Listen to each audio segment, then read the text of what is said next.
how to export Filmora video without watermark. So if you want to export Filmora video without watermark, then first you need to open up your Filmora. Once you're here with a new project, you can simply go with import and import something. Go with open, and here you will have a video, right? So you just simply drag and drop that.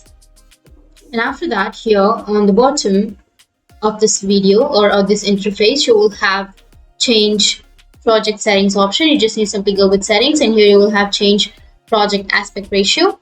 And you need to go with the aspect ratio and choose 4:3 standard, and then go with resolution. Under resolution, you need to choose 640 to 600, and then go with OK. And after that, you can simply edit your video. Once you've edited, you can go with export, which is on the upper right, and it will be exported, right?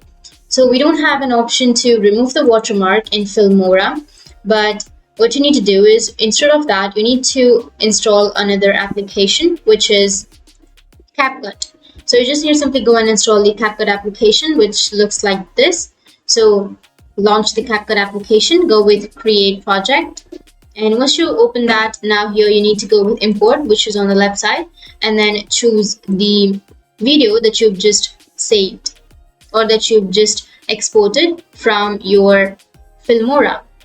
Once you've chosen, you need to drag and drop that video that you've exported, and here on the last, you will have the watermark, right? So what you need to do is just go with the last section, and then you can cut the last section where you will have the watermark. Just go with delete. Once you've deleted, you can go with export, which is on the upper right, and then go with export again. And now you won't have any watermark. So that's the only way to export Filmora video without a watermark. And if you have any questions, feel free to comment below. Thanks for watching.